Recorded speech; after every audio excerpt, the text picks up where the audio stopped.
Hi again. So thank you very much for attending Introduction to U9 and U11, brought to you by the Ontario Women's Field Lacrosse Association, OWFL. This call is being recorded and will be circulated out to anybody that's registered for the session. If you're interested in receiving the registration or the copy of the recording after the call, you can find information about tonight's session on our website, and I will send this out following Wednesday night's U13, U15, U19 introduction. Both recordings and the slide decks will be shared. Thank you, though, for being here. We'll get going. We'll start tonight with a land and sport acknowledgement. This is something that we read before our U15, U19, and Jewel games in the OWFL. Lacrosse is an Indigenous sport. It's steeped in Indigenous history, not only in Ontario, in the Six Nations area, but also now being played across Canada by First Nations peoples all over the country. And so we start our games with our older officials, with our older athletes, with a land and sport acknowledgement. So we'll do that tonight. At this time, we would like to give thanks to the Creator for giving us the game of lacrosse. Lacrosse is medicine to the Haudenosaunee, the people of the Longhouse. We want to thank them for sharing this medicine with the world. We would also like to give thanks to all First Nations, Métis, and Inuit peoples as we all sit in their territories. We say thank you to the Creator for giving us Mother Earth. She then gave us the tree that our sticks are made from. This is the true roots of the medicine we call lacrosse today. Thank you. My name is Hannah. I am the OWFL Director of Officiating. I'm also a former player. I grew up playing in the Durham region at St. Clair Secondary in Whitby, and played Blue Knights for a few years growing up. Played Team Ontario, and then I went to Wilfrid Laurier University where I was the starting goaltender. In 2019, I was inducted to the Sports Hall of Fame there at Laurier and returned to coach for a number of years after that. So my background is both as a player and as a coach, but lately my focus is all on officiating. I became an official in our organization in 2009, and I've done a number of World Cups since then. My first one was in 2017, and I attended in 2019, 2021, 2024. And I'm going to be hopefully going to Japan this August for the upcoming World Championships that Team Canada will be participating in, which is super exciting. Um, I joined the OWFL Board of Directors in 2022. And I'm also outside of Ontario, the official in charge for Lacrosse Canada officiating for women's field lacrosse.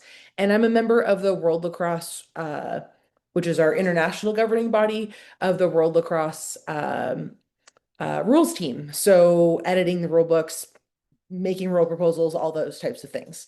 So going over an introduction to lacrosse, the rules of the game, helping our families in Ontario be introduced to the game, is something that's very important to me.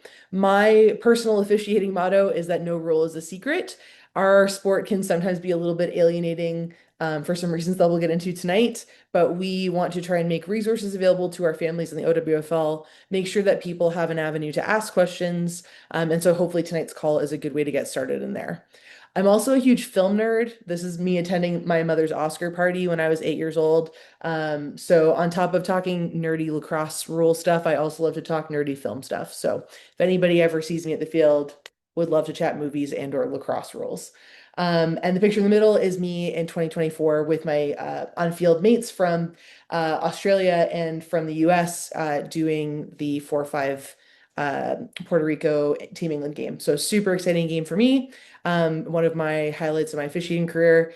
And just wanted to make sure everyone knows who I am so that if you see me again throughout the summer, please feel free to stop me and introduce yourselves.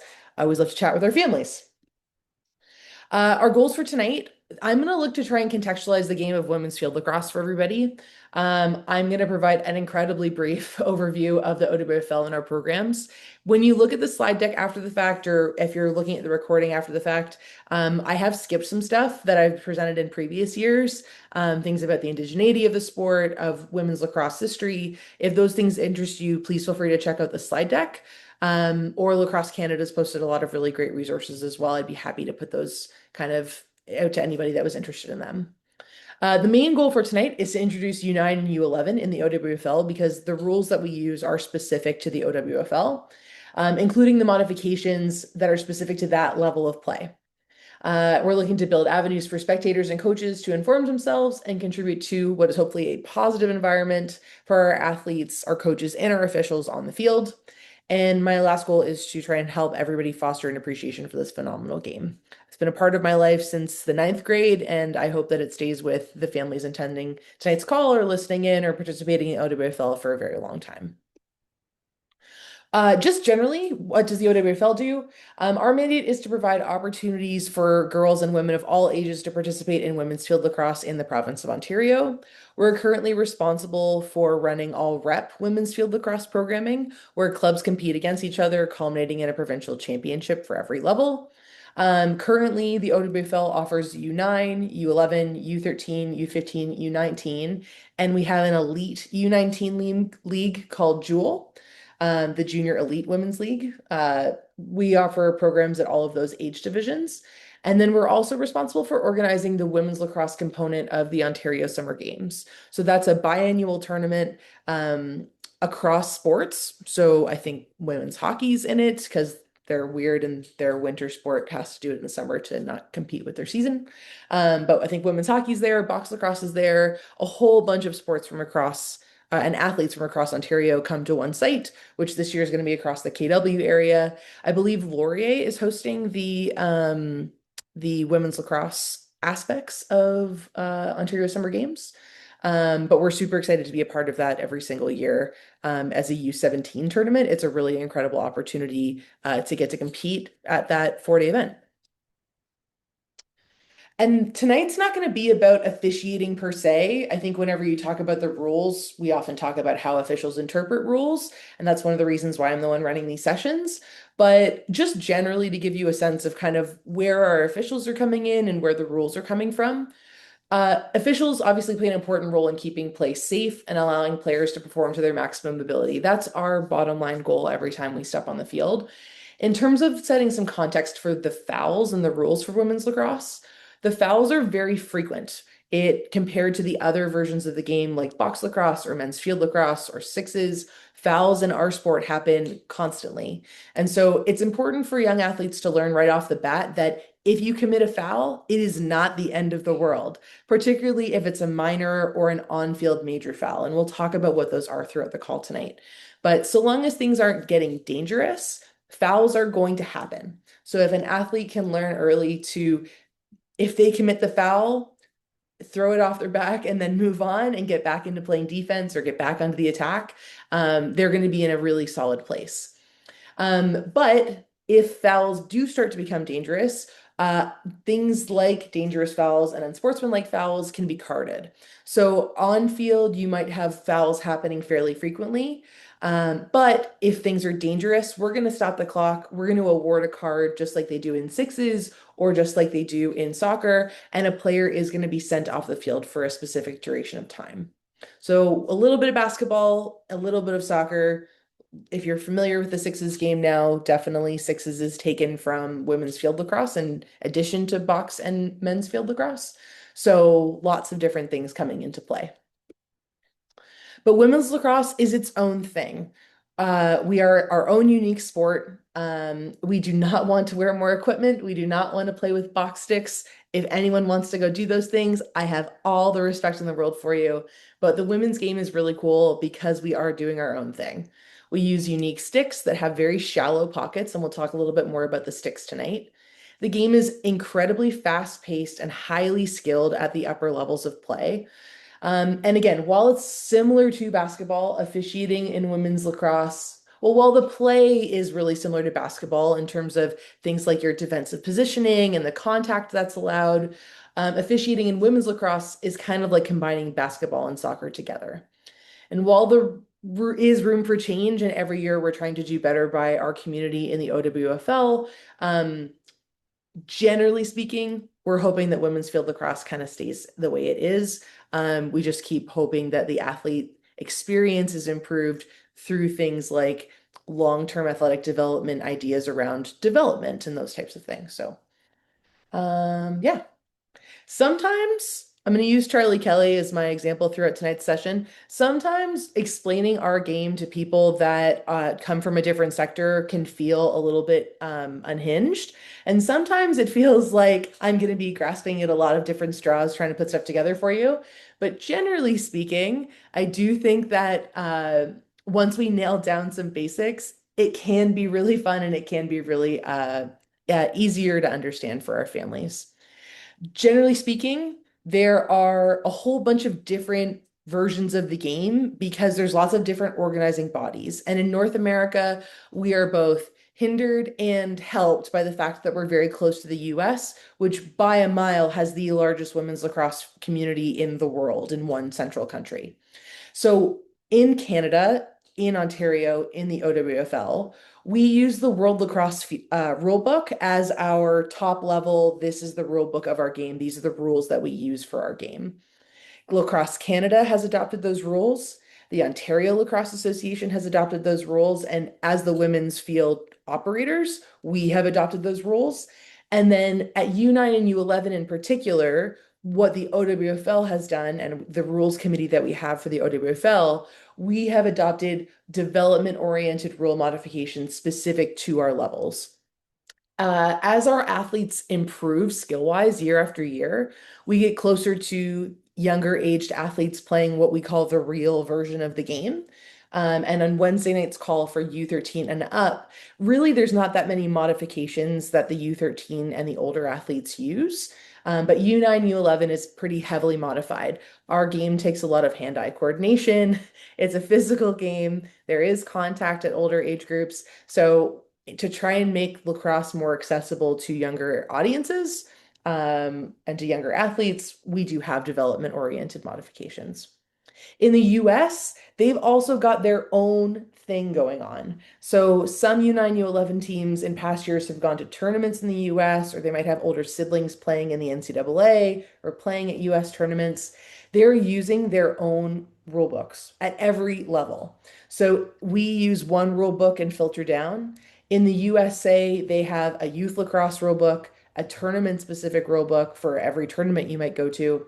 US high school has its own governing bodies and rule books. NCAA lacrosse has its own governing bodies and rules. And then the new Professional Women's Lacrosse League, which just had their inaugural draft. And I believe they drafted three Canadians, which is super exciting because there's really not that many draft picks in that draft. They operate as sixes, and this year, for the first time, a women's pro league like what we run, but professional. Um, they will have their own rule book as well. So it starts to get really confusing when the lacrosse that people can watch online, like the NCAA, is probably the easiest one to see. You're watching clips that get posted on Instagram or on YouTube or game footage on YouTube, and you're going, that doesn't look at all like what we're doing here. Their baseline is very similar, but the rules are going to be different. So we'll try and help orient you guys tonight through those rules. First and foremost, what are we playing on? So in the U9, U11 divisions, we play on a modified field. If you look in the diagram on the left here, women's field lacrosse is played on the same size field as men's field lacrosse, same size field as a soccer field. We're going 100 meters by 60 meters wide. Um, Sixes in box, obviously on a smaller field. And what we've done in the OWFL is taken mostly the sixes field and then just thrown the women's field lacrosse lines on a sixes field. We've eliminated the midfield area so that our little tiny legs at U9 and U11 aren't wasting all their gas just running up and down the field. This allows players to get more touches on the ball, to get into attack and defensive situations faster, and kind of keeps the game flowing a little bit better. So that's why the U9s, U11s are playing on a smaller field with no midfield area. Uh, Full field, again, 100 meters by 60 meters. OWFL teams from U13 and up are playing on the same field that Team Canada athletes are playing on at World Cup this summer. So this is what it looks like. This is what we'll see in Japan at the World Championships. This is what we'll see at our jewel level at U13. So this is what a true women's lacrosse field looks like. But for our purposes, again, we're gonna shorten and tighten everything up to hopefully make it a little bit more accessible for small U9, U11 legs. who get tired very quickly, which is totally great. Working hard. As you go through this, we'll just generally go through some line names. I think it's always important to understand what to call some of the more complicated field lines or what people get confused by, so that if we're talking to our athletes, okay, go set up by the second hash. That is a specific thing on the field that you could direct your athletes towards, but if they don't know what that is, it makes officials' jobs very difficult. It also makes it difficult to tell your team where to go on the field as a coach. So, very briefly, in the center of the field here, we have our first line, which is our center line. It's also the restraining line. So, it's the line that determines offsides.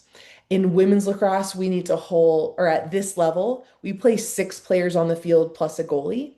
We're going to play 4v4 on attack and defense with the goal plus the goalie, and we're going to hold two players behind that restraining line. So that center restraining line is very, very important, as it will be our offside line. On the full field, as you could have seen, we have two restraining lines. So the midfield area is a little bit more fluid with who can be there, but on attack and defense at the full fields, we're playing with more players on the field. We also, in women's field lacrosse, have a shared substitution area. So women's lacrosse subs happen on the fly, like they do in men's, like they do in sixes.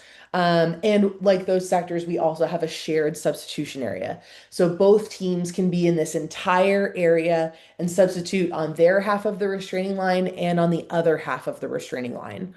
For any coaches that are listening in, you're going to have mentors at the field to help with this, but we want to make sure you're substituting on side.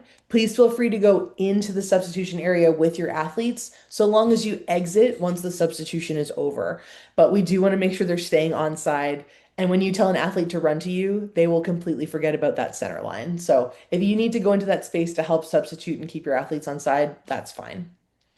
On the field, we also have our center circle. So on the draw, which is the same as a sixes draw, but with a bigger center circle, we're going to use the same big center circle that they'll use on the soccer field, the full size soccer field.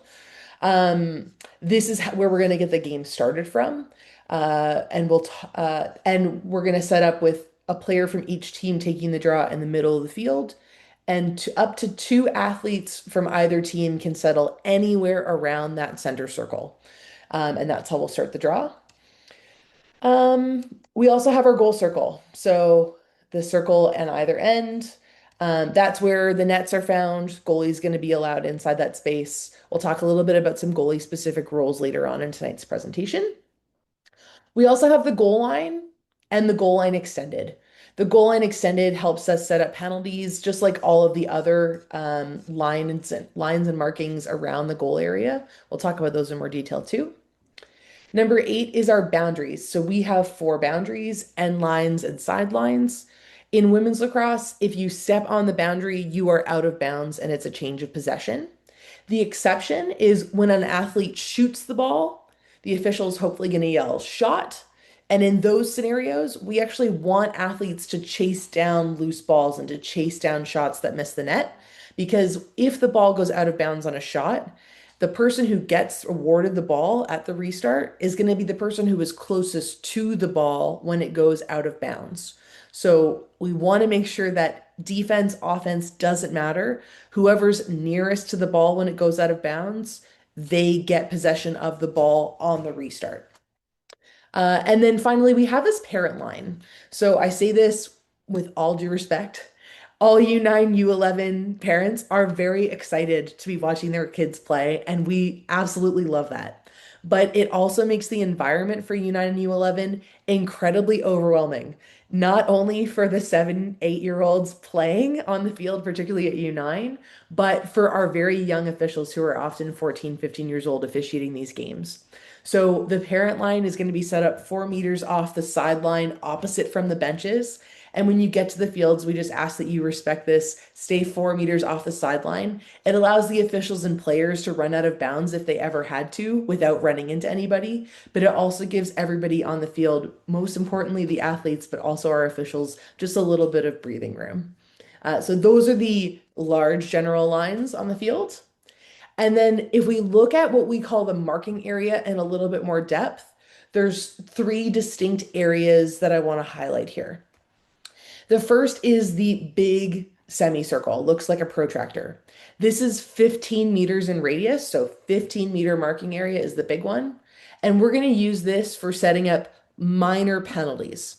So any minor penalty that happened in the green area, usually it's going to get bumped to the nearest spot on that line, and we're going to start from there. This is different than the inside semicircle. So this area in blue, this is 11 meters from goal, from the center of the goal line to the center hash. And this is where we're going to set up more major fouls. So fouls that are a little bit more severe, not necessarily dangerous, where you might have to send somebody off the field. Those also get set up here. But stuff that's a little bit more major around player safety, those fouls get set up along this semicircle axis. And then the last thing is called the fan. And this is literally a fan-shaped line. We use this as our equivalent of the key. So if you're coming from basketball or if you have any familiarity with basketball, three in the key is a foul that we also have in women's lacrosse. Ours is called 3 seconds. And generally speaking, a player playing defense in this area needs to be within a stick length of somebody on the other team who is not already being guarded. So if little Susie stands right in the middle of this space and plants herself there and doesn't move, hopefully we're going to get looking at calling that player in 3 seconds. It's that player's responsibility to not put themselves in danger of being hit with a shot. It's that player's responsibility to make sure that they are matched up, marked up onto somebody on the opposing team if they're within that space outlined in yellow. So three distinct marking areas, our 15, our 11, and our fan inside this space. We also have the hash marks. So starting from the one in the middle, we call this the center hash. Going on either side, we then name them first, second, and third. So the first hashes and the center hashes are most advantageous places to take free shots from. We call them free positions. So if a player were to be fouled in this space, they'll get set up on the nearest hash mark. Everybody has to clear that entire semicircle area. And on the whistle, they'll get to run in and take a shot. Everyone else gets to run in too and play defense. So it's not exactly like a free throw in basketball, but the setup is the same. The ball is live on the whistle. So center, first, second, and third hashes. The third hash, we won't set up fouls there, but it's just for setting up defensive players. So if I commit a foul, and I'm on the blue team, and let's say that foul happens right here by the second hash. The person who was fouled is going to get the ball on that hash mark. And then my teammates are allowed to take the adjacent hashes, the hash mark on either side, so that they're very close to the ball. And on the whistle, they can drive in and try and defend the player who's going to try and take a shot. So we don't set up fouls on this one that's kind of floating. That's like hanging in the space here, but the third hash is there to help us administer penalties. We also have the corner. Anytime somebody commits a goal circle foul, the ball's going to get set up here on the corner. We've got a hash mark down here on the goal line extended, just used to clear out that 11-meter marking area on free positions. Um, and yeah, so that's it. We also, for the purposes of U9 and U11, have a named area that encompasses all three of those spaces above the goal line and the space beneath the goal line. We call this the advantage flag area. In the US game, they call it the critical scoring area or the CSA. We call it the advantage flag area. This is the space where if at a senior version of the game, I as an official witness a foul happen, I can do what a hockey referee or a sixes referee might do, and I can put my arm up to identify that I've seen the foul, but not kill the scoring play. At our younger levels, that is a skill that we don't teach in the first or second years of officiating. So we're going to see the flag that gets pulled when I put my arm up a little bit less at this level, but in this space is the only place on the field where at U9 and at U11, players are allowed to make physical contact with each other. We're never allowed to push, But to play defense, there is some touching involved. I can play defense with my forearm, with my fist up against somebody's body, with my stick against somebody's body, but only in these spaces because we're trying to teach our athletes about control and about controlling their bodies in relation to an opponent's body. For now, understand that this is the advantage flag area, that's its name, but otherwise, this space is really just about where defensive players are allowed to make contact on ball. If somebody's playing defense off ball, we give that player space. So we're not allowed to make contact off ball, just on the ball and on the player carrying the ball. We talked about the parent line. And so why? Again, just really quickly, why are there so many variations? Every couple of years, we seem to have so many rule changes. This year, we don't have a ton, which is really nice for me. I don't have to rewrite all of these presentations from scratch this year, which was beautiful. But why? Why do we do this to ourselves? And my answer is really just that our sport is growing. This is a sport that's finding its identity on the world stage and growing on the world stage. It's the fastest growing sport. It's one of the fastest growing sports across North America, up there with pickleball and stuff like that. It's really, and flag football. I think they're the kind of the three growing the fastest.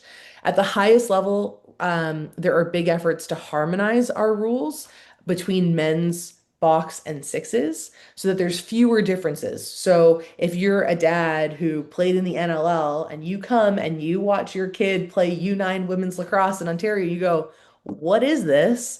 We want to try and get rid of the stuff that doesn't need to be different. You know, our timeouts, our substitution area, things like that, that don't make a big difference to what the identity of our game is. Those are things that we're trying to change at a big level. We're also trying to simplify rules, get rid of rules that are kind of a little superfluous, make the game more spectator friendly, all while bearing player safety in mind, which is always our number one concern. I personally think that we're pretty close to whatever that final version of our game might look like. And hopefully we become like soccer and we never have to make a rule change ever again. But there's definitely been and definitely going to continue to be some growing pains. We understand that these can be a little alienating for new families to the game, but we ask you to bear with us. This really is a phenomenal sport. And if your kids are involved, if your daughter's involved, we hope that they want to do this for the rest of their lives. And finally, as we'll see, other variations are going to exist for those development reasons, as we've talked about. This is how women's lacrosse makes me feel. It gets me really excited. This time of year is exhausting as we prepare for our season, but also really fun. So let's dive into what U9 and U11 are actually going to look like, and we'll go from there. So I've talked a little bit about U13 and up. At those levels, we're playing what I'm going to call quote unquote real lacrosse. So if we're playing a real lacrosse on the left, U9, U11 modifications are going to be on the right. And as you can see, there's not a ton, but there's some important ones. So the first, in real lacrosse, we're playing with a hard, usually a yellow rubber ball. The balls also come in white for men's field or orange, doesn't really matter. The color is not important, but we play with a hard rubber ball. In U9, we play with a softer pink squishy ball. It's definitely harder to catch, but it will teach our athletes how to catch with softer hands and make it a little bit easier to transition up. If you can learn how to catch that pink softball, you can catch a hard ball no problem. At U11, our athletes have gotten to the point where we feel they are now capable of playing a little bit more advanced games. So they have transitioned to using that hard yellow rubber ball as well.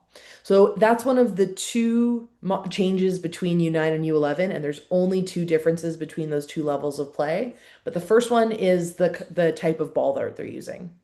In real lacrosse, we'll be playing with four quarters that are each 15 minutes long. In the U9 and U11 levels, we do four 10-minute quarters. The clock runs for most of those 10 minutes. It stops in the last 30 seconds of each quarter so that if someone's tying a shoe, we're not wasting everybody's time with that.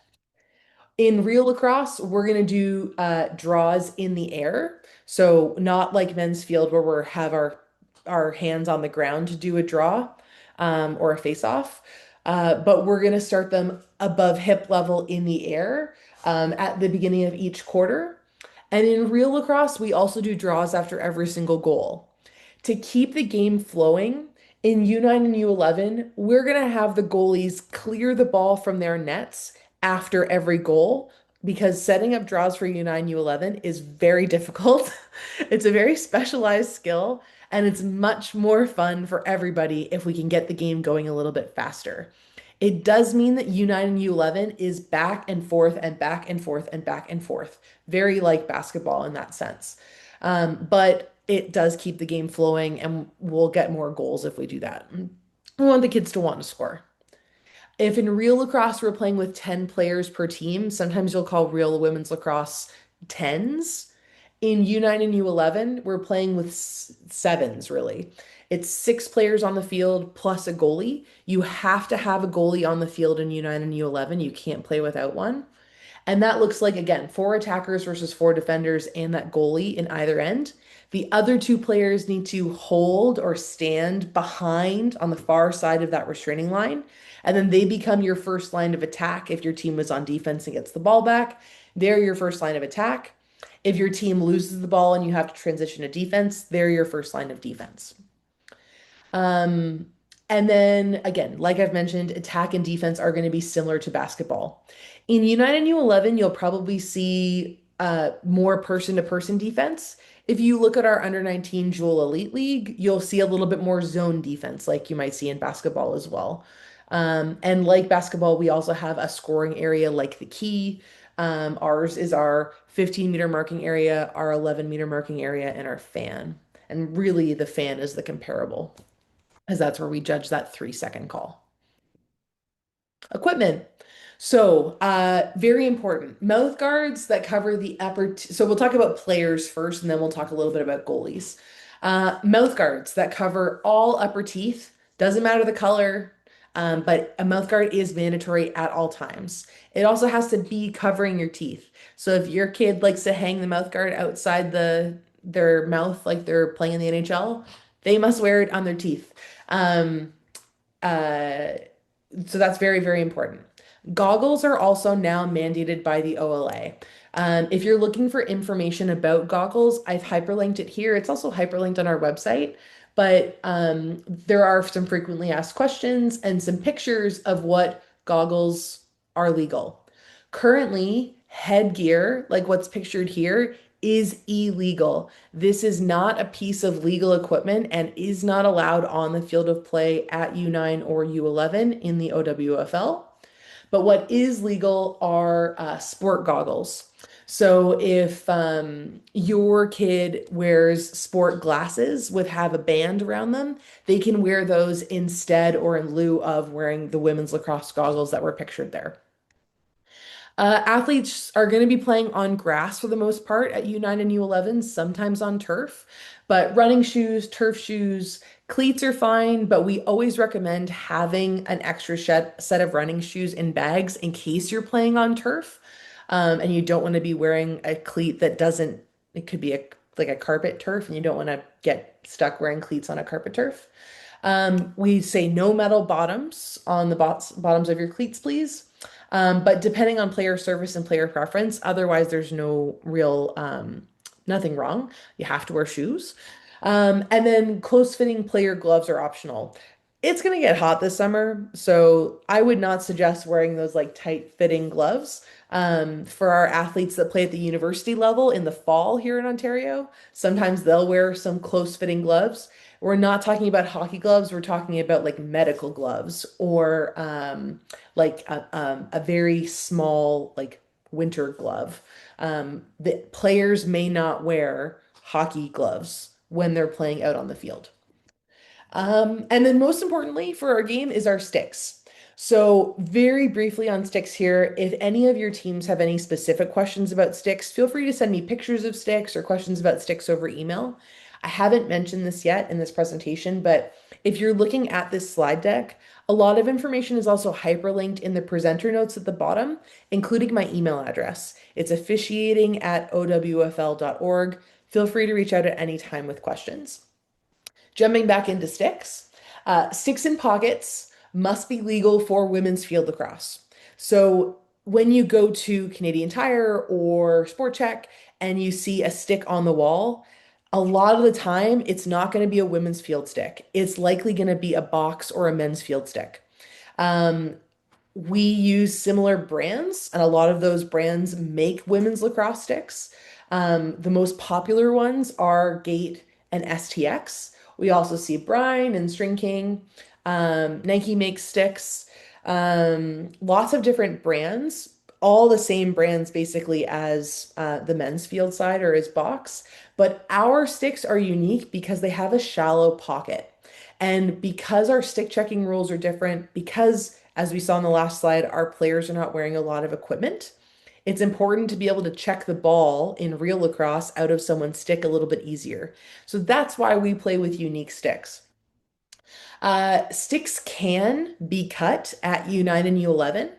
My recommendation is you don't want to undercut your athlete's stick though. So they're sold between 90 and 110 centimeters. That's the legal length for like our elite league and for real lacrosse. If you are thinking of cutting your athlete's stick, just know that you're then limiting their reach. So if your athlete can learn how to play with a regular length stick, it's actually going to give them a little bit more of an advantage so long as they can handle the length of this shaft. But otherwise, it is legal to cut your kid's stick. At U9, at U11, not a problem. Just to compare a little bit, on the left, we've got Annabelle, who's a Team Canada player, played in Ontario for the Oakville organization. And you can see her using, this is a gate stick that she's using here.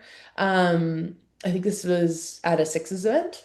But in women's sixes, they use the same sticks as in women's field. The ball is going to be visible over that top edge of the sidewall. So for a stick to be legal, we need to make sure we can see the ball over the sidewall of the stick.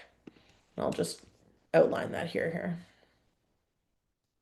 So this is the sidewall. Sorry, my very poor lines here. This is the sidewall. We need to be able to see the ball over in order for it to be legal. In this pocket on the right, this stick is now not legal, even though it's the same stick, the same manufacturer. This is an STX stick, but because we can't see the ball over the sidewall, this would be an illegal pocket. It is the responsibility of athletes and their coaches to make sure their sticks are legal. We don't get a lot of requests for stick checking or sticks to be inspected at U9 and U11.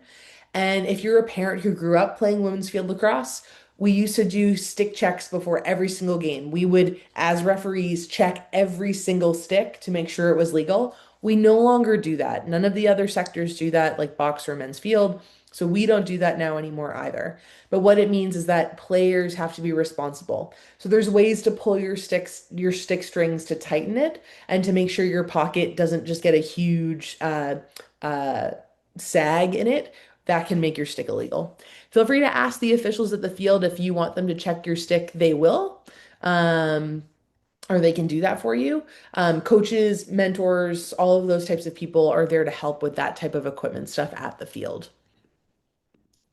And then again, just to compare on the men's side, we've got a much bigger pocket because they're wearing equipment. It's a little bit harder to get the ball out if your stick gets checked. So that's the baseline in terms of comparison points. But for players, mandatory equipment again, a stick that is legal for women's field. So not a box stick, not a men's field lacrosse stick for women's field. Um, Goggles, like these ones that Annabelle's wearing here, and a mouth guard that fully covers your teeth. So those are the only mandatory pieces, pardon me, of equipment for our players on the field. Goalies, and I know not everybody's a goalie parent.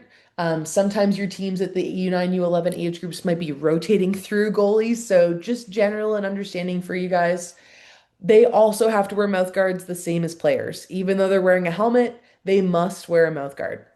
They must wear a lacrosse helmet with a dangling throat protector, and I'll show you what that looks like. But you can see Cassidy, who is again from Oakville, Team Canada goalie. She played at Oregon University in the NCAA. Cass is wearing her legal lacrosse helmet, and she also has her clear dangling throat protector. It's attached to her helmet. She has to wear a chest protector, and you can see she's wearing an STX chest protector under there. And she has to wear gloves. So those gloves, they look like hockey gloves. The ones made for lacrosse are a little bit more malleable and flexible than a hockey glove. Whatever your kid is comfortable in. The nice thing is that besides your helmet and your chest protector, We just have a 3 centimeter rule. So you'll notice that in this picture, Cass is not wearing a lot of equipment. She has nothing to cover her thighs or her legs. That is her choice. That is not an obligation. If you want to wear padded football pants or shin guards from soccer or for that they sell for women's lacrosse goalies, you can absolutely do that, so long as all the equipment is no more than 3 centimeters measured from your body. So if we look at all of these pieces, these are going to be legal for women's field lacrosse, including a pair of padded pants that the lacrosse brand STX can sell. These are what the shin guards that you can buy look like. You could also wear soccer shin guards if you want to. I'm a goalie. The permanent bruises on my shins from 20 years of playing, it's a hard rubber ball. We don't encourage that. If you want to protect yourself, there's lots of equipment out there to do so. But lacrosse goalies are mobile. So the 3 centimeter there rule is there to help goalies feel comfortable, but we do want them to be mobile. They're effectively in U9, U11. Um, we'll talk a little bit about if they can leave the goal circle and when they can leave the goal circle. But as you get to older age groups, goalies become an eighth defender. They can make, or a seventh defender, sorry, because we play 6v6 now in real lacrosse. They can go for interceptions. They can run the ball up the field. So we want to make sure that goalies are mobile, but feeling comfortable, particularly at U9 and U11. Abide by that 3 centimeter rule. And here's a really good look at that clear dangling throw protector. If your goalie comes to the field and doesn't have this, they cannot play. It is a mandated piece of equipment. So we need to make sure that all of your teams have this on the goalie helmet. These types of equipment coming directly from box lacrosse are illegal. So the stick that is very oversized, that's going to be illegal. Goalie sticks are, you can see Cass's stick, are bigger. They have a bigger pocket and a different design and shape than a player stick, but the oversized ones from box lacrosse are not legal in women's field. Shin pads and the big oversized protection for the upper half, not legal in women's field lacrosse. These would not pass the 3 centimeter rule. So that's why they're illegal. We're done with equipment. Again, if anybody on the call tonight has any questions, please feel free to unmute, interrupt me at any time. But we'll just keep pushing along here if not. So rule resources. Everything that we talk about tonight, we try and capture in resources that we've created for our community. You can visit owfl.org/officials, where I keep and house all of the resources that we're talking about tonight, including this rule modification summary chart. These digital resources are hopefully just going to help contextualize everything and make it a little bit more manageable if you need to look something up. So where am I going after this? So we do have a document that summarizes all of the modifications for every age division in the OWFL all in one. And I'll just show you what that one looks like. We'll come back to these in detail. But it's U9 in the first column, U11, U13, U15, U19, and Joule. You'll notice that Joule and the actual rulebook have very little changes between them. That's because with very few modifications, Joule just uses our regular rulebook. I also highlighted things that are new in green for 2026 and things that were clarified last year that might feel new. Those are in pink. So if you looked at this chart 2 years ago, almost all of it was in green. So I'm very happy that we have fewer changes this year to share with families. But this is what the modifications look like. If you compare U9, U11 to the rest of our divisions, definitely in orange, more modifications than in white, where it's the regular version of the game. And then at the end here, there's three distinct 2 passing rules and a 5-second defense rule that we'll talk about tonight. These are all specific to U9 and U11. So that's the overview rule summary document. And we also have OWFL specific modification documents for U9, U11, U13, U15, and U19. We'll look at these as we go through. It just takes everything into a little bit more detail. If you're a U9 coach and you do not care about the modifications for U13, I would take a look at these documents. If you're a U11 coach, same thing. Focus on the document specific to your level. The other thing I'll highlight on our website for OWFL coaches is I've put together a common questions from coaches. So if you're a new coach, these are the things that when I was coaching were important to me. How and when can I call timeouts and how many do I get? Are my athletes allowed to wear jewelry? They're not. Are my athletes allowed to tape jewelry? They're not. When can I ask questions? All of those things are governed by our rule book, and I've pulled all of that information out of the rule book and put it into these documents, which is hopefully a little bit more accessible for you. And I'll just show you again where to find these resources. I'm going to go to owfl.org, which is our website. I am going to go to the officials tab. And if I just go down to rules and modifications, this is where I can find all of the documents we talked about. We have our goggle mandate, our land acknowledgement, our common questions from coaches, and on the right, we have our age division specific modification documents, like the U11 one. But then on the left, we also have that summary of all levels. We've got a Lacrosse Canada rule summary. So if you wanted to know generally what are the fouls in women's lacrosse, there's a 2-page document here and how to set all the penalties up that explains all those things. And then as we go throughout the season, we often get questions, particularly at U9 and U11. If something isn't covered in one of these documents, which are kind of like firm, like they've gone to the printer, we're hopefully not kind of have to change them as we go. I might post additional rule clarifications in this document here. You can see clarifications we've had from past years, but we'll update this document as needed throughout the summer. And that's a living Google Doc. So that's our website, and that's where to find all of these resources, which will hopefully help you throughout the summer. Let's get into the actual rules. So first and foremost, we have 4 different types of fouls. We have offsides, we have goal circle violations, we have minor fouls, which are mostly about fairness, and we have major fouls, which are mostly about player safety and keeping athletes safe. We also, in addition to those 4 foul categories, and the reason why they're distinct foul categories is because their setup is going to be different. And so that's why we kind of separate them out from each other. But we also have just change of possession instances and turnovers. So something like a boundary ball isn't a foul, but it is an instance where one team loses the ball and the other team gains the ball. Like in basketball, we also have an alternate possession rule, and I want to kind of flag that here. So before the game, we do a captain's talk, and we're going to flip a coin to see if your team and if your team wins the captain's talk, you can get your choice of first alternate possession. So the first time there's offsetting fouls that are equivalent fouls, or let's say the ball went out of bounds and the official doesn't know who last touched the ball. We go to alternate possession in those like 50-50 scenarios. So most teams select that they want first alternate possession at the captain's talk at the coin toss. The other option is choosing your end to defend.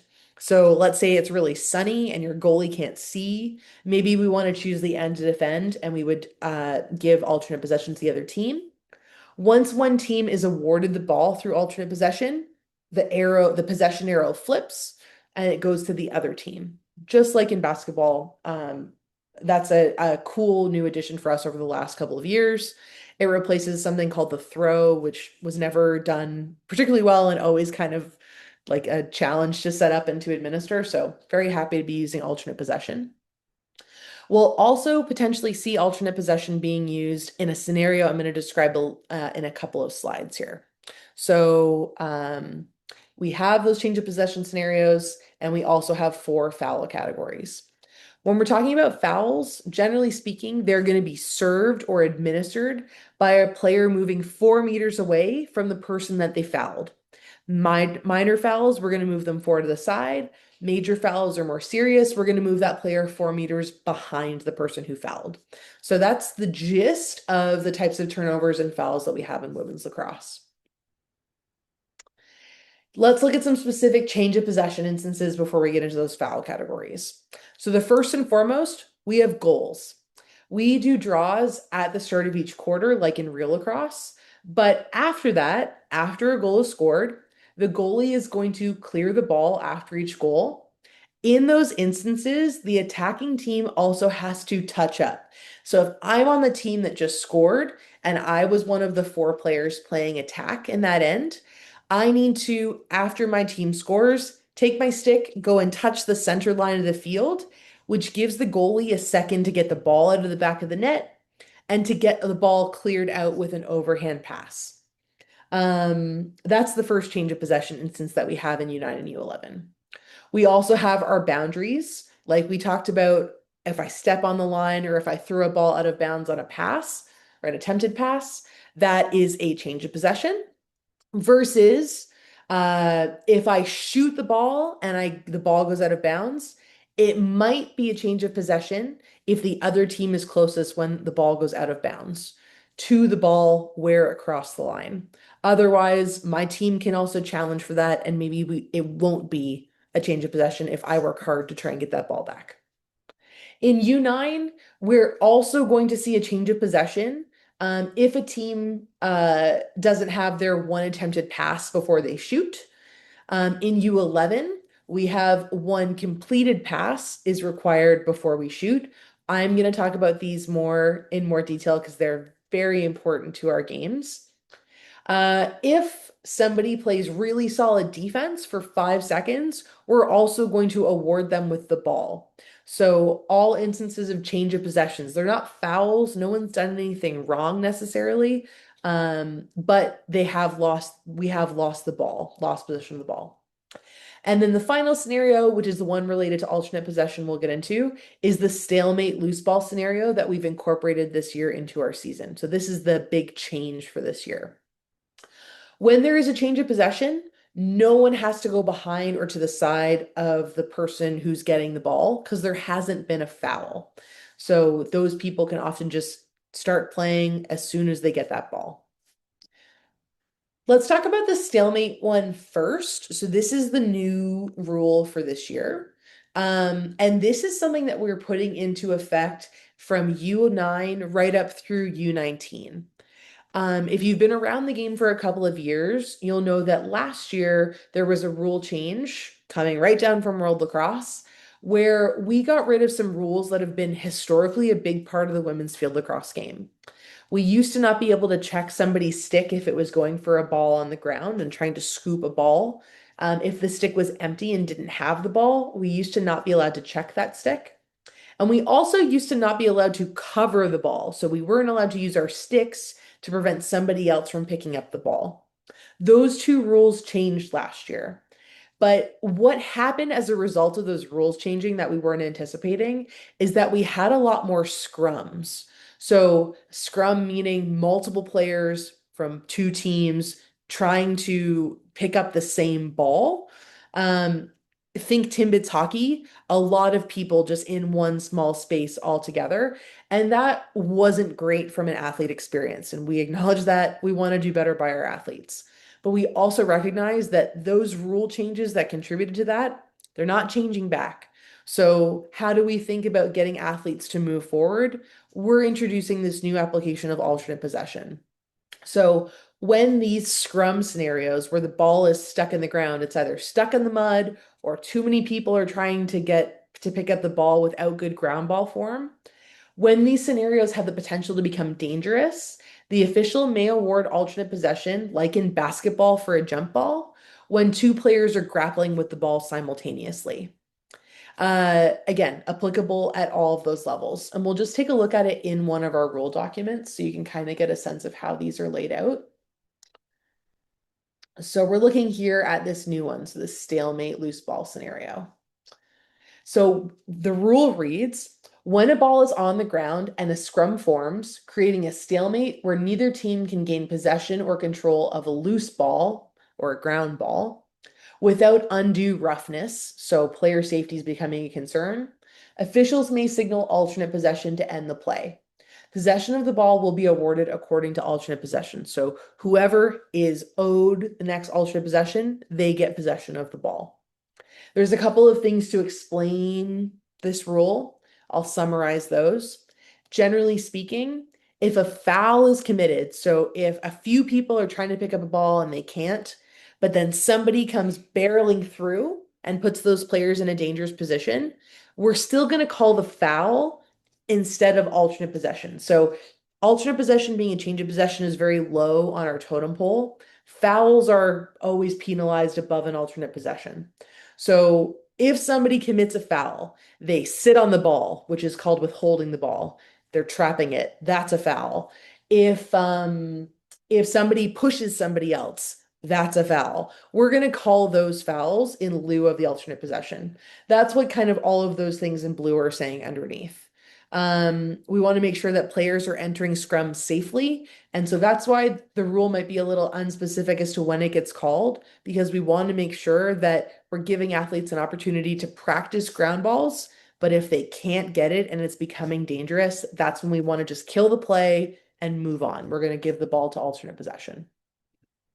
My coach brain wants to say that although before we weren't allowed to do things like empty stick check or cover the ball, we still should teach ground ball pickups as if those were rules. Because as soon as we lose I have to get my hands down to the ground or my skirt to the dirt and those types of cues, athletes just stand there hoovering the ball like they're vacuuming and it doesn't work. We need to teach them to run through the ball. We need to teach them to get low and scoop through the ball. So if we're still using those verbal cues and those teaching cues, I think this will also tidy itself up. 1 year into a major rule change, we're hoping that throughout this course of the season with this application, things get a little bit smoother as well. U9. In U9, we're now going to look at the only other difference between U9 and U11. So actually, I'm going to start with the U11 version of our passing rule. So from a development standpoint, what we don't want to happen is goal gets scored, goalie clears the ball out to the best player on the team, that player runs down and scores right away. There's quite a lot of skill differential at these age divisions. And so that's why we have our passing rules in place. They've changed over the years, but for now, U9 and U11, besides the ball being different, the only other difference between those two divisions is this rule here. So let's look at the U11 one first. And it's the one pass rule here on the second page. So for U11, one pass from an overhand throw, so not a little pancake, but an actual overhand throw, must be caught in the offensive end of the field before an attacking team may take a shot on goal and try and score. The ball is live off of rebounds, so the attacking team can continue to shoot until the defense gains possession once they have made one completed pass. One pass is automatically granted to the attacking team on all free positions inside that big 15-meter semicircle. If someone shoots without having their one completed pass, it is no goal if a goal is scored, big no goal signal, hopefully from our officials, and the ball goes to the goalie. Coming back to the first part of this. One pass from an overhand throw must be caught in the offensive end of the field before an attacking team can try and score. If the goalie clears the ball to an attack player standing in the offensive end of the field, that will count. And what your officials are going to do when they see that the pass has been caught is they're going to put one hand up in the air and it's going to have one finger up. So once they get the one finger up, it does not go away. So long as the attack retains possession of the ball, meaning the defensive team does not pick up the ball or gain possession through an interception or a foul or anything like that, that hand stays up. If my team has that pass has been completed, I've one caught pass, both feet over the center line in the offensive end of the field, and I shoot on the goalie and I get my own rebound, I can shoot right away. This doesn't go away until the defense gains possession of the ball. The last piece, and this is the question we get asked most frequently about the U11 pass rule, is does the passer have to be in the attacking end? No. So your goalie clear counts so long as it is caught by someone whose feet are firmly over the center line. If they're 1 foot on, 1 foot behind, That is not in the attacking end. They have to have both feet in the attacking end of play. Um, but once that pass is caught in the attacking end, we are good to go to goal. Some teams like to yell different things. They might yell gold or green or fire or a term that I don't love, so I'm not going to repeat it here.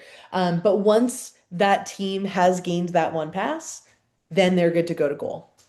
And all the parents like to tell everybody when the pass has been caught. So everyone's usually very aware in U11 when the pass is caught. So let's come back to U9. And the reason why I started with U11 is because it's actually the simpler of the two. In U9, we currently have an attempted pass rule. So a team has to attempt one pass before they're allowed to go to goal. The baseline is similar, but it opens up U9 teams to be able to shoot without necessarily having caught one of those pink soft balls because they are difficult to catch. So let's look through the U9 rule. I'll go in one more here. So an overhand pass for U9 is required before an attacking team may take a shot on goal and score. A caught pass will count.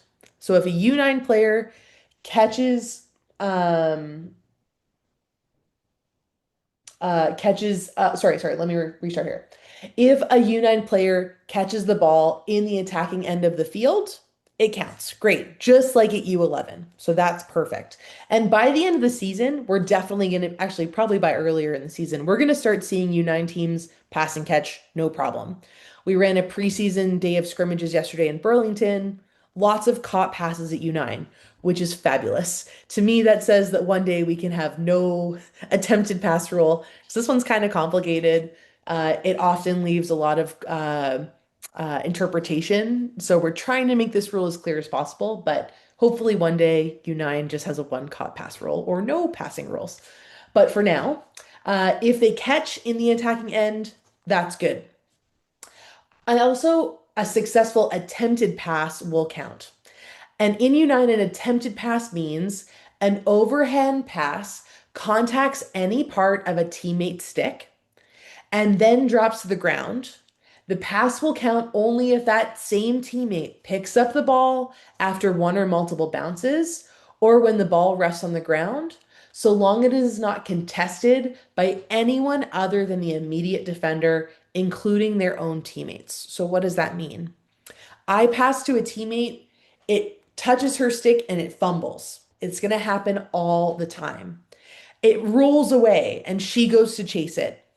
Her defender, because we're usually playing person to person defense, goes after that ball as well. And the two of them scrum for it. But it's just the two of them. If my teammate then picks up the ball, that official's hand is going to go in the air. They have completed an attempted pass. But as soon as one of my teammates gets in that Tim Hortons hockey mind, that Timbits hockey mind, and comes to try and help me, it won't count. So we're trying to discourage athletes from creating a scrum. We want them to spread out. We want them to spread it across the field and go to open space and try and get open for the next pass.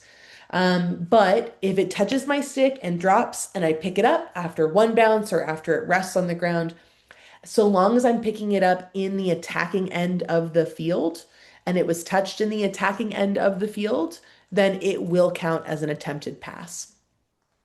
And just like U11, once I have it, it doesn't go away. So if I shoot and I get my own rebound or we chase the ball and we pick up a loose ball, so long as the defense doesn't possess the ball, I keep possession of that ball. And we're allowed to continue to go to goal. Um, that's the U9 one attempted pass rule. Hopefully that's clear. If not, this is something your coaches at U9 are going to go over countless times at practice, hopefully. Hopefully they have this document with them, or they know where to find this document, or they know this so well that they don't need to look at this document. But this is the rule for U9. What's going to happen is that people see different things from different angles. People see different things from different perspectives. And so if the officials miss seeing that it tipped Susie's stick and then Susie picked up the ground ball, that's going to happen. That's the reality of sport. But hopefully, we get to the point where our officials have done a good enough job training and we've done a good enough job training them, and that your athletes are getting to a point where it's not little tips, it's fumbles, almost catch them and catch them off the bounce. So that's what we're working towards in U9. The attacking end is important, not for the passer, but for the receiver of the ball, both for U9 and U11. So that's the gist of our passing rules. So passing rules, check. Hopefully, we've got a better understanding of what to expect at those levels. The other, remember, change of possession specific to U9, U11 that's important is our 5 second defense rule. So we've talked a little bit about how this is a contact game, but at U9, U11, there is no contact outside of the advantage flag area, that space around and behind the goal. And so if you're not allowed to make contact, and as we're going to discover, you're also not allowed to stick check at U9 and U11, how else are you supposed to get the ball back? And so what we've done is come up with this development modification, which teaches great defensive positioning and hopefully rewards players who, if they were playing U15 and doing these three things, they'd be challenging for the ball. So, what we're looking for defenders to do for us to turn on the count and start counting to five is three things. We want them to be goal side of the ball carrier. So, if it's the goalie, the defender, and then the ball carrier, anywhere around the goal circle, anywhere on the field, if they're goal side, that's step one. Step two is that that defensive player is within a stick length of that ball carrier. That's step two. And step three is that we want the defensive player to have their stick up. Those three things together, the official is going to start counting out audibly. 1, 2, 3, 4, 5. If the official says five, that is a turnover. Excellent job to that defender. They've earned the ball back for their team. And so, how does the attack get away from that? They do a lacrosse move, what you would expect a real lacrosse player to do to try and avoid their defender. They dodge, they run fast, they pull back, they get outside of a stick length. All of those things. They can pass the ball, they can turn their shoulders away from the defender. Lots of different things that the ball carrier can do to try and get out of a 5 second count. We want the defense working hard to try and stay goal side within a stick length and with their stick up. One thing that was clarified coming out of last season is that because contact is not permitted in the midfield outside of those advantage flag areas, if in those spaces the defense makes contact, we can't turn the 5 second count on. We want them giving space because we want to make sure these girls are playing safely. If the attacker runs into the defender, that wasn't initiated by the defender, so I'm going to keep counting that 5 seconds. But if the defense is the one being hyper aggressive, which is usually the case at this level because they just want to do whatever they can to get the ball back, then we're not going to turn the count on. So we need them to give space to be in good defensive positioning in order for us to start counting to five. So that's the 5 second rule in a nutshell. Again, I hope this is something that your U9 teams, your U11 teams are working on a ton at practice. This is how to get the ball back. If we can understand this concept and what we're trying to build here from a coaching perspective, we are set and we will be a step ahead of other teams for sure. And then we've talked about stalemate stuff. So great. I will remove that from this presentation because it's in here twice. Offsides. So let's get into our 4 foul categories. The first one was restraining line violations. So this is our U9 U11 field, and this is generally what you might see as a setup for athletes playing an actual game on this field. Once the draw goes up and we are live, each team holds 2 players behind the restraining line. The defensive team's goal or the attacking team's goalie is also on that side. And we'll have 1, 2, 3, 4 players from each team playing in the opposite end, plus the defensive team's goalie. So this is a very typical setup. Attackers in women's field lacrosse are definitely permitted to set up below the goal, We call this space behind the net X. And so players will move the ball through that space by running or passing the ball below.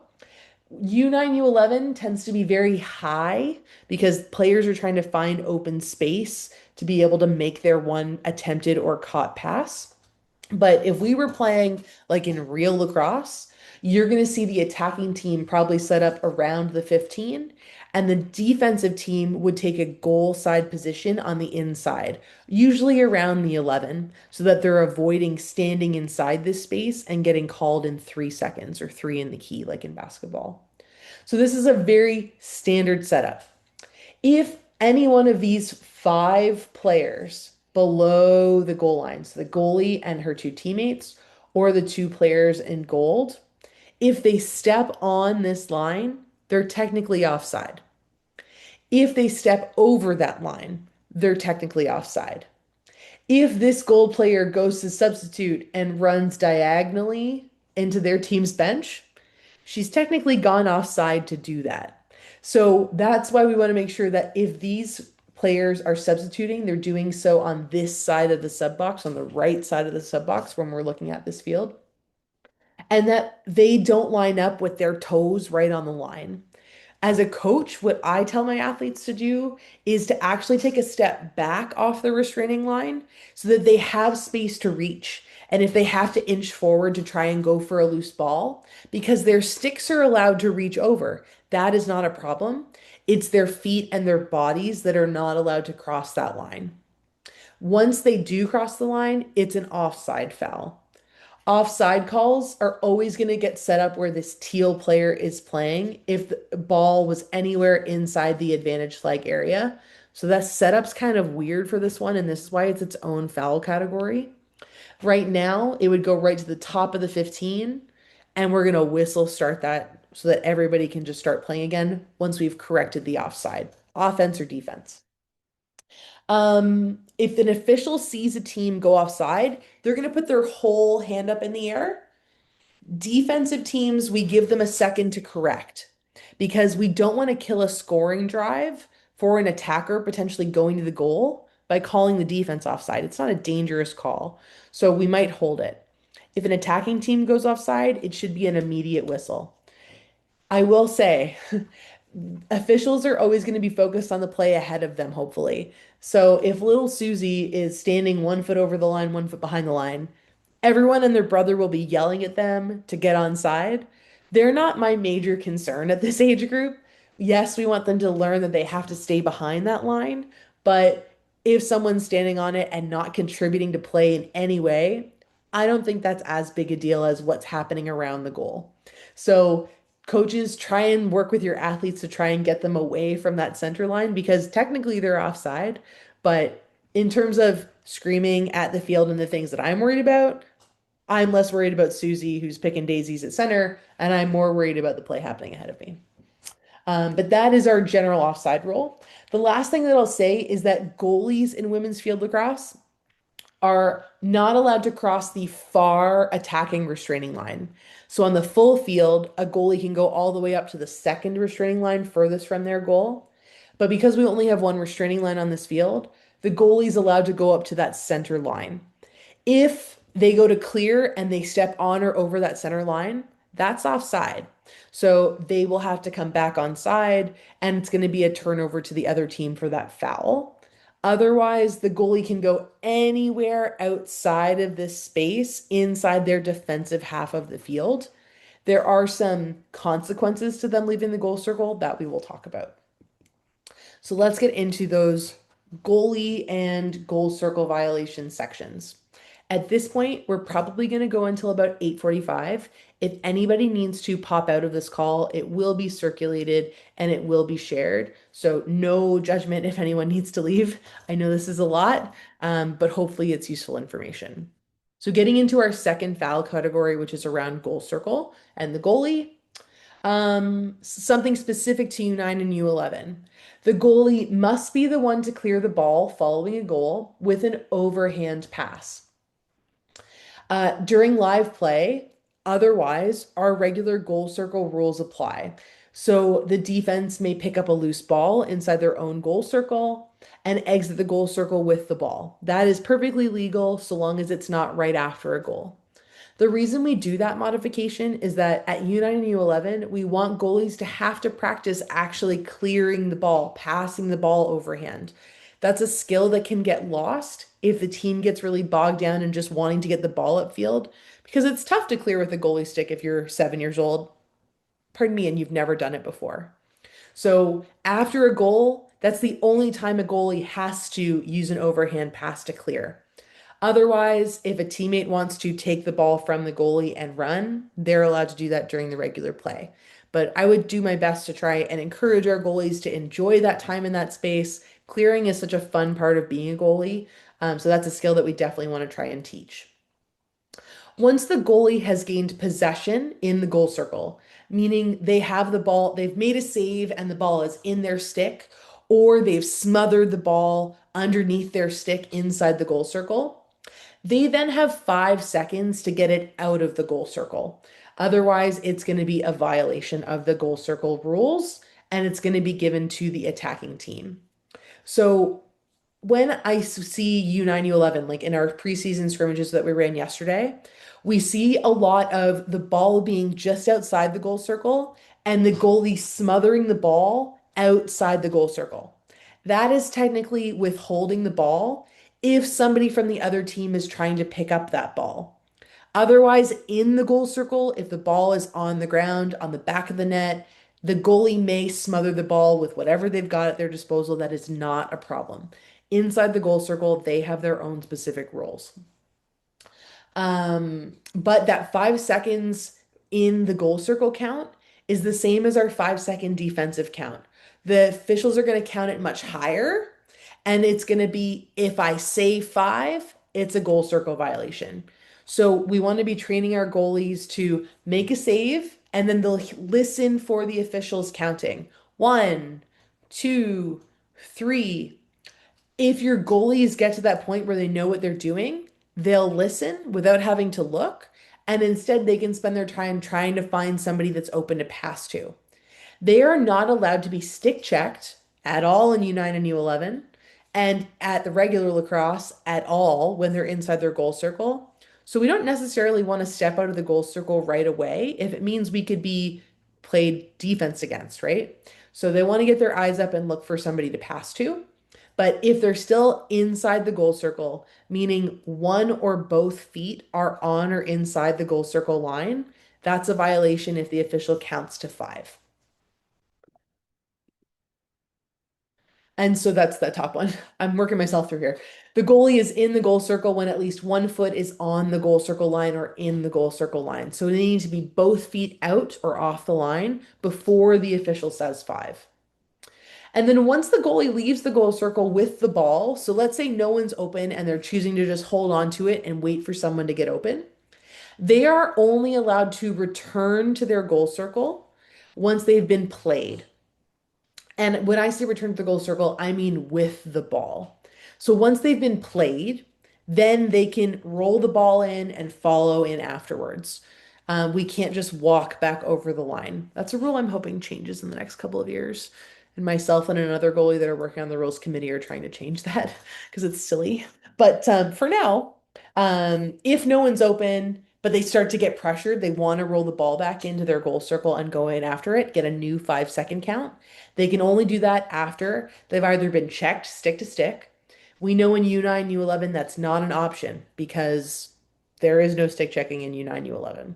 So the other option is that they do pass the ball to a teammate and then get the ball back. Then they could roll the ball into their goal circle. So that's the one that you might see at U9 and U11. But generally speaking, at this level, once the goalie's cleared the ball, most teams aren't coming back towards their goalie to try and use them as an additional player on the field. So those are general for our goalies inside the goal circle. Another modification we have specific to U9 and U11 is that when the attacking team, let me start again. We get this question a lot about is the goalie allowed to leave the goal circle? In real lacrosse, goalies can leave the goal circle at any time. When I played, going for interceptions was a big part of what made me a goalie, and it was a huge part of my game. So it's definitely something that we want to encourage goalies to do, to make those split-second decisions about, ooh, can I go for that ground ball or can I go for that interception? Why not? If you want to try and get your team the ball back, we throw everything we've got at those opportunities. But what we were finding in U9 and U11 is that teams were then taking advantage of the one pass rule. And so if a team didn't have one pass, they were sending the goalie out to double team somebody with the ball before they had the pass. And as uh as you know, interesting a decision as that was, in real lacrosse, if there's no goalie in the net, you should be allowed to shoot on the open goal. So the consequence of a goalie leaving the goal is that they leave it open. And so what we've done in U9, U11 is said that when the attacking team has the ball and the goalie decides, they make a decision to leave the goal circle, the attacking team will automatically be granted one pass. The official will put their arm up and it will not come down until the defensive team gains possession of that ball. So the goalie making that decision is totally fine, but it means the attack could score. And that's the change. Um, what might happen is that I'm the goalie, I make a save, I step out of my goal circle to avoid the 5-second call. And then when I go to clear, the attacking team might intercept that pass. Well, now I'm a goalie outside of the goal circle. In this scenario, the goalie has to return to the goal circle. If they go and play defense, technically that's a goal circle violation because we're taking away opportunities for people to try and play the game of lacrosse. So in that situation, the goalie needs to go back in. We're not going to give an automatic pass if they do that. But otherwise, we need to make sure that the goalie leaving the goal circle when the attack has the ball, that's going to reward the attacking team with their opportunity to go to goal. They'll have that one pass in play. So we've gone through restraining line violations or offsides, and we've gone through our goal circle violations. So now we're getting into minor fouls. That's our third foul category. Anytime somebody commits a minor foul, the administration is going to be the same. The person who was fouled gets the ball, and the person who committed the foul goes 4 meters to the side. It wasn't dangerous. It was just kind of like a tic-tac foul or a fairness foul. So we're just going to ask that person to go 4 meters to the side. Common minor fouls, mostly you're going to see illegal procedure stuff. So somebody not wearing a mouth guard, somebody wearing jewelry, illegal draw. If someone draws illegally at the draw, then that would be an illegal procedure foul. If a team has too many players in the field or they have an illegal substitution call, that's an illegal procedure. Players are not allowed to throw their stick. So if you throw your stick to try and stop it from going in the goal or going out of bounds, that would be a minor foul. If a player were to try and use their hand to play the ball outside of the goalie in the goal circle, that is a foul. One of the new rules that came in last year is that players are now allowed to kick the ball. You can't kick the ball into the opponent's net, but otherwise I can kick the ball to myself, to open space, to a teammate. If I miss a pass and it hits my shoulder and bounces to the ground, not a foul. Body balls are no longer a foul in women's field lacrosse, but those are some common minor fouls. Another one that I want to talk about in a little bit more detail is the change to our covering rule. So the rule is now taken from sixes and it's called withholding the ball. And so what we've done is made it easier for people to cover the ball briefly or rake the ball into their stick without it being a penalty. It does mean that we have some more scrum scenarios, but hopefully the alternate possession rule we talked about will make it easier to play the ball through those ways or through those scenarios. What does the withholding the ball rule say? So the withholding the ball rule says just this.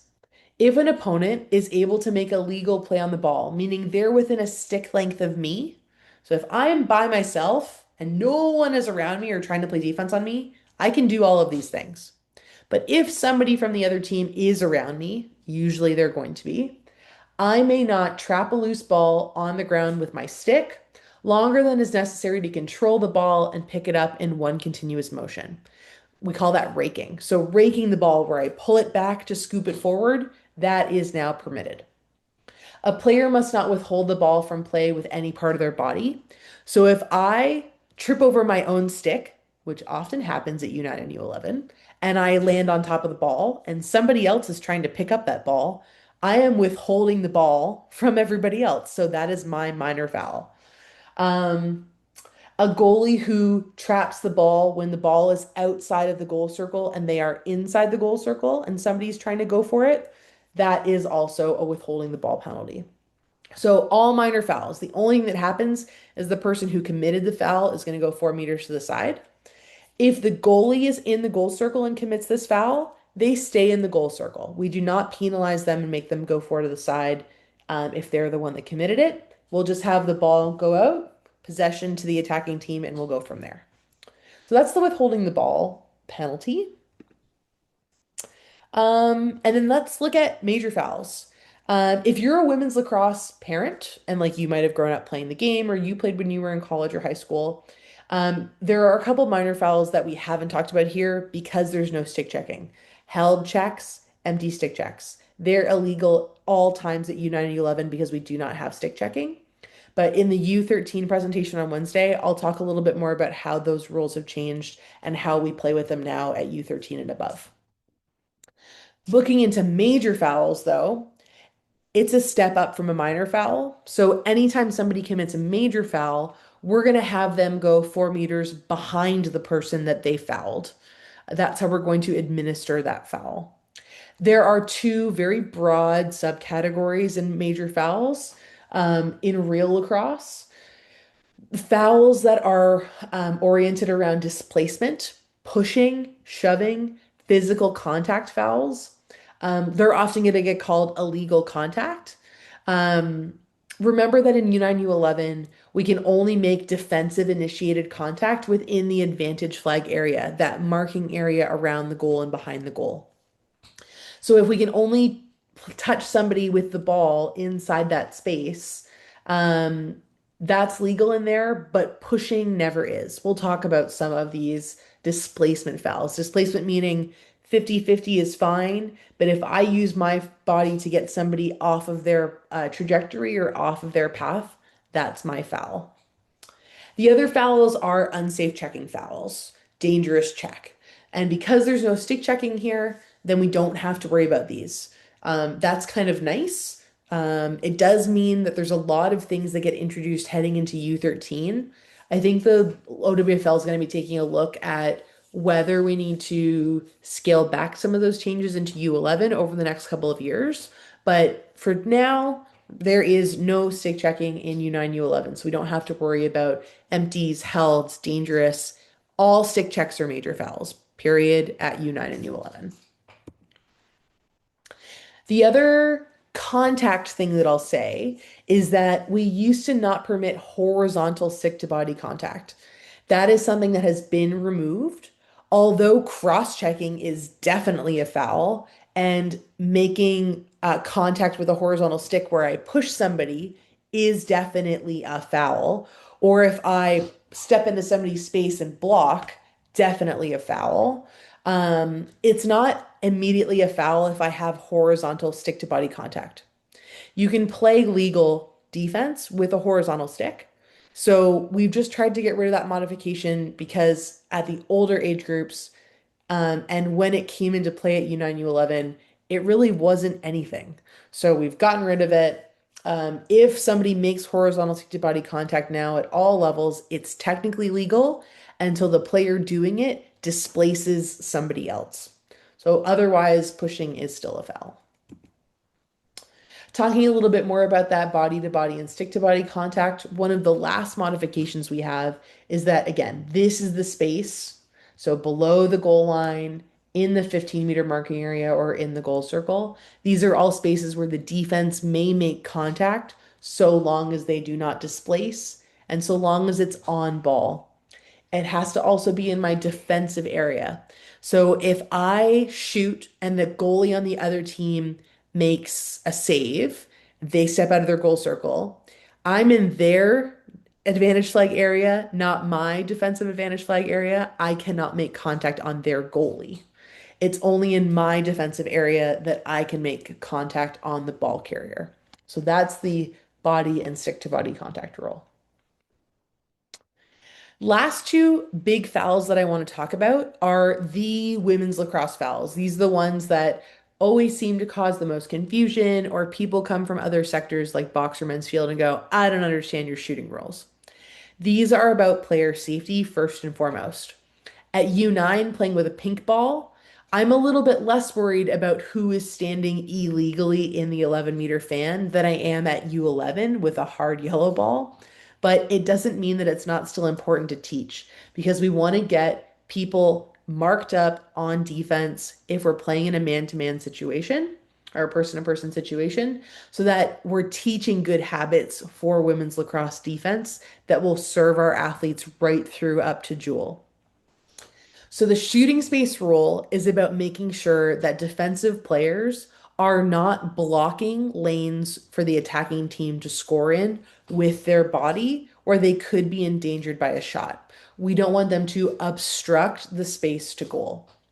It's in effect when the attacking team is in possession of the ball within the 15-meter, the big semicircle. And it says a defender must not block or guard the goal for the purpose of obstructing the lane between the shooter and the edges of the goal circle. Obstructing the shooting space denies the attacking team the opportunity to shoot safely. And because we don't have people wearing a ton of equipment, we want to make sure that everyone is always protected. We want to teach our shooters to look before they shoot. So, yes, your team has one pass and they are legally allowed to try and go and score. And everybody on the sideline is going to be yelling, go to goal, or whatever they're yelling. Fire, green, gold, whatever they're yelling. But this player with the ball who is being told by everybody and their brother to try and go score, we also want to make sure that they don't go peg somebody in the face with the ball. So that's what this rule is about. The attacker, if they hit somebody with their shot, is going to commit a major foul. That is a dangerous propel foul. But if the defense is inside blocking up that lane, that is also the defense's foul. They shouldn't have been in that space unless they were immediately defending somebody, either on ball or off ball, within a stick length.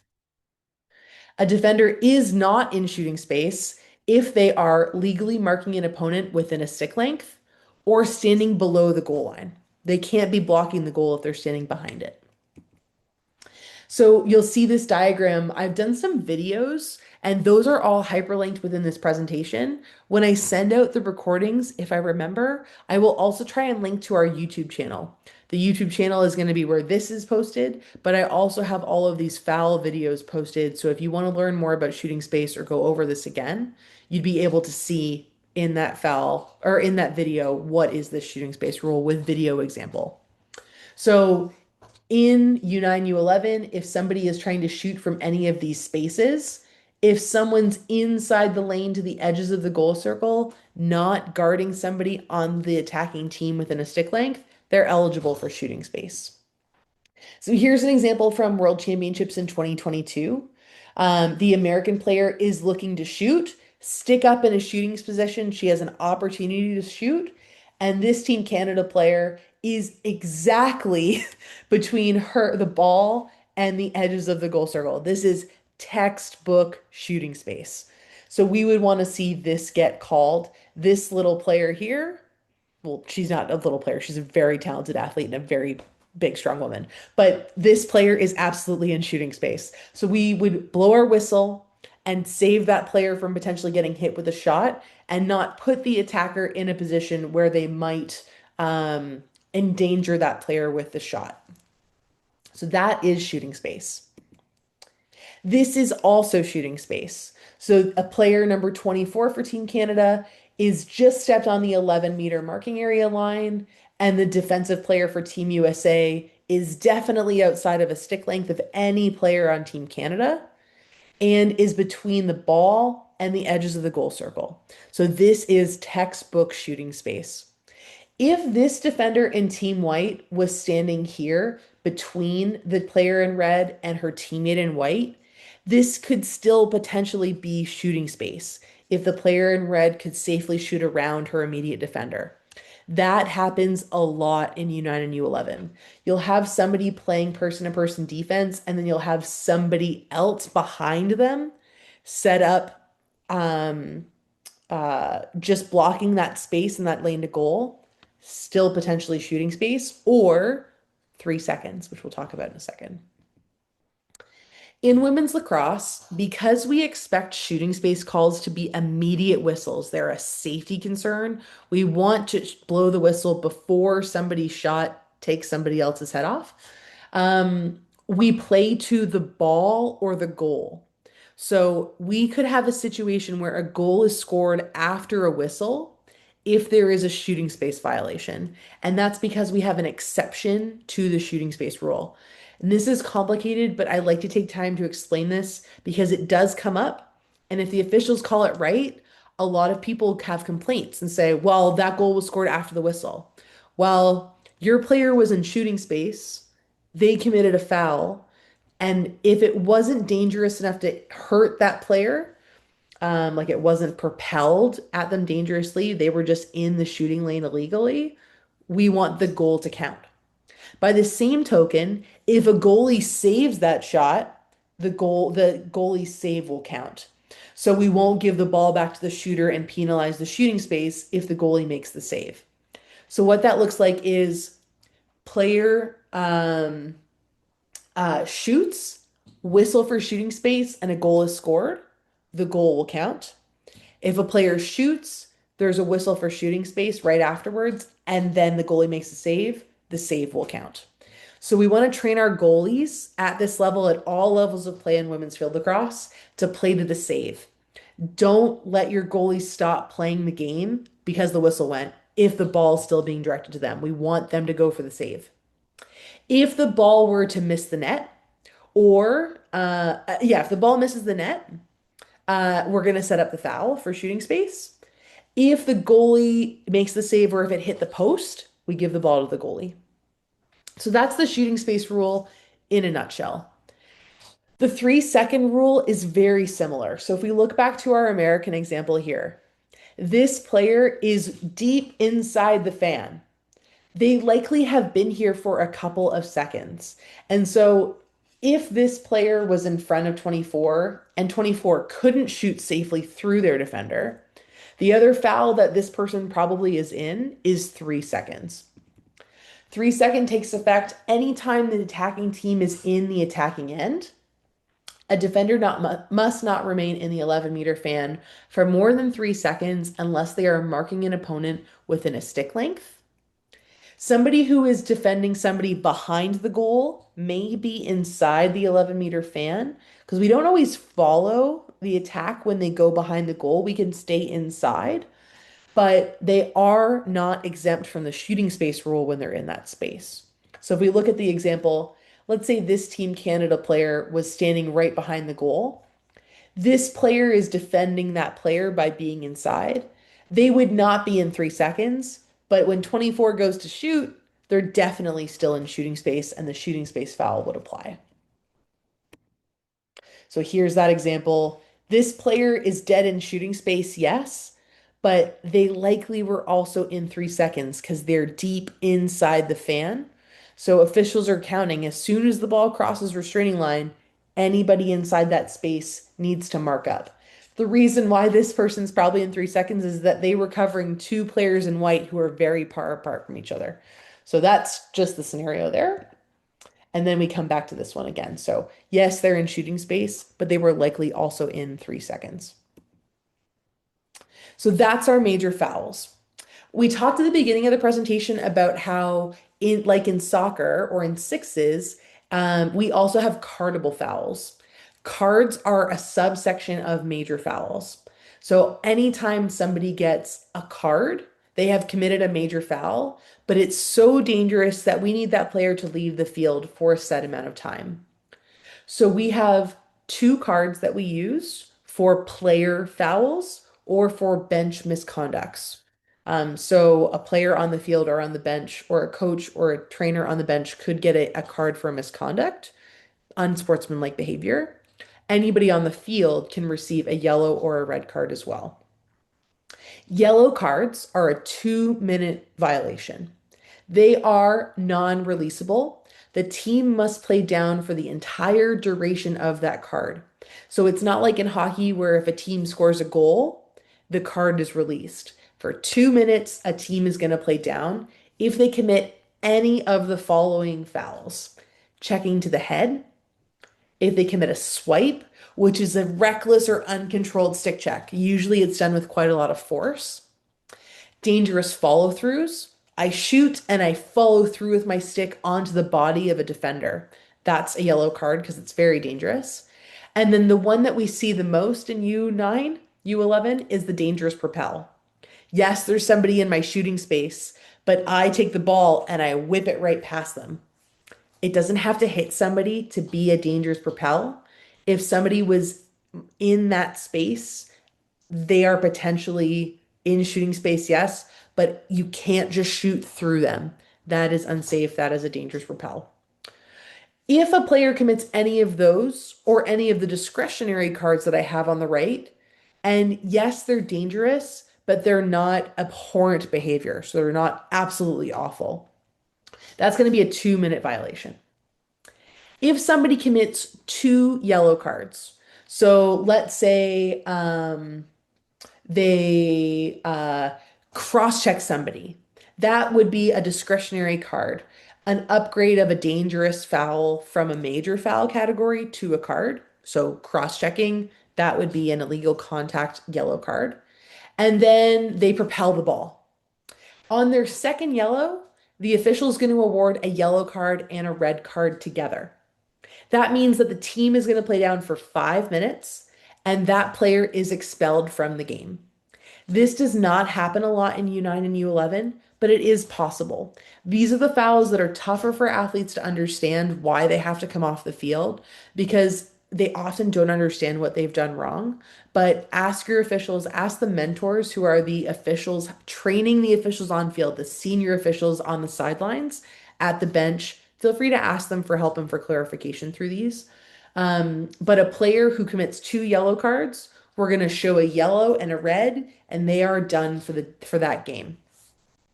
If a player commits something that is super reprehensible, so they intend to injure somebody or they use incredibly foul language, those are going to result in an immediate red card. Their team plays down for 10 minutes total, non-releasable, and that player is gone from the game. They will also have to serve a 1-game suspension in the following game. I have not seen a red card in U9 or U11 in the past number of years. I would love to keep it that way. Everybody loves lacrosse. These are serious fouls. These, again, not a major part of U9 and U11, but we do have them in place in case things escalate. We want to make sure that all players feel safe. So that is our carding system. It's a 2-minute violation for a yellow, a 5-minute violation for a player's second yellow card, or a 10-minute violation for a player's red card. Those are the cards. We have one other card. It is specific to the OWFL, and it's a policy that we instituted starting last year, and it applies specifically to spectator behavior. I talked earlier in the call tonight about how U9 U11 is awesome, but it's a very intense environment. Lots of people very excited to watch their very young athletes playing in the game.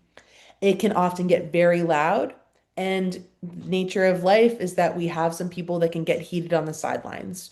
We want to keep things fun at lacrosse. So the purple card is awarded to unruly spectator behavior. We've stolen this from volleyball. Starting to see how women's lacrosse is a very hodgepodge thing. We've stolen lots of things. But it's specific for spectator behavior. I, as an official, if I experience unruly spectator behavior, either towards myself, my partners on the field, or towards athletes on the field, I can turn around and give a warning. I can also turn around and award a purple card. That parent needs to identify themselves to the coach who's going to write that parent's names down. And that is a 2-minute foul to that parent's or spectator's team. So the team you're there supporting now has to be down a player for 2 minutes. If something happens again that's incredibly unruly, we might show a purple and a red card. And then that spectator needs to leave the venue for the duration of the game. Doesn't happen very often. We just, again, are trying to create a very positive environment. Our sport is complicated. We understand that it can be frustrating, but we would much rather have people ask questions and get involved or ask their coaches, try and find answers to their questions instead of letting those emotions drive them. And so this type of stuff is there just to keep things that when they escalate at bay. The last thing that I want to talk about tonight is self-start. So we've talked a little bit about administering penalties, but in women's lacrosse, because we have so many possible penalties, when a player gets fouled, so long as they're not inside the advantage flag area, they are allowed to self-start. There are a couple of exceptions to that. We will always say whistle start if it's going to be a whistle start. If we don't say whistle start, players should self start. And a self start means that they get possession of the ball and they just start to play. So they literally just start moving without having to wait for the official to blow the play in again. The only times that we don't self start are when the clock is stopped because of a timeout, if there's an illegal draw, because we usually have to get the ball and bring it back and set it up again, if there's an offside, because we have to correct the offside, and for all of the fouls inside the advantage flag area, because we have to administer them from a specific spot, usually a hash mark, something like that. In those four instances, players have to wait for a whistle, but otherwise they may self-start.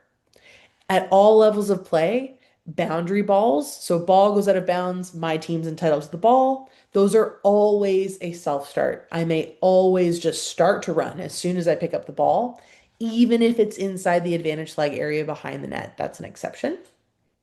And then the clock is going to stop, as we've talked about, in the last 30 seconds for all four quarters at U9 and U11. But if a player self starts, the clock will also restart. So players won't really notice as much when we're under 30 as they used to because we want them to keep going to goal. We want to keep the flow of the game. So that is everything we wanted to cover tonight. Thank you so much for taking the time to stick with me. For the people that were here for the majority of the call tonight, I really appreciate it. It's always nice to know that I'm speaking to humans instead of just talking to myself. Um, our goals for tonight were to provide a brief overview of the game of women's field lacrosse, to provide an overview, very brief, of the OWFL and our programming. We wanted to introduce U9 and U11 modifications that are specific to these two levels of play. And as a recall, they have the exact same modifications except for two. One is the passing rule, and the other is the type of ball we are using. We want to build avenues for spectators and coaches to better inform themselves and contribute to a positive environment for our athletes and our officials, but more importantly, our athletes. And we really want to foster an appreciation for this wonderful and phenomenal game. My request before you head out tonight is that we did not cover every foul, every game concept, every exception, and there are lots. As a rule for my officials in the OWFL, they never are allowed to start a sentence with, Hannah said, yada, yada, yada, as I am often misquoted. Um, and there are things tonight where even I could say, I said something and I went, oh, I don't want someone to pull that out of it. And I'm trying to correct myself, but know where to find the resources. Head to owfl.org/officials or email me, contact me anytime at officiating@owfl.org, and we'll help you get the answers that you need. Um, Thank you. I really appreciate it. Please enjoy your night. Please enjoy the OWFL season and good luck if you're still in tryouts. But otherwise, we will see you at the field. And hopefully, our season goes super well and it's a positive experience for everybody. So enjoy your night.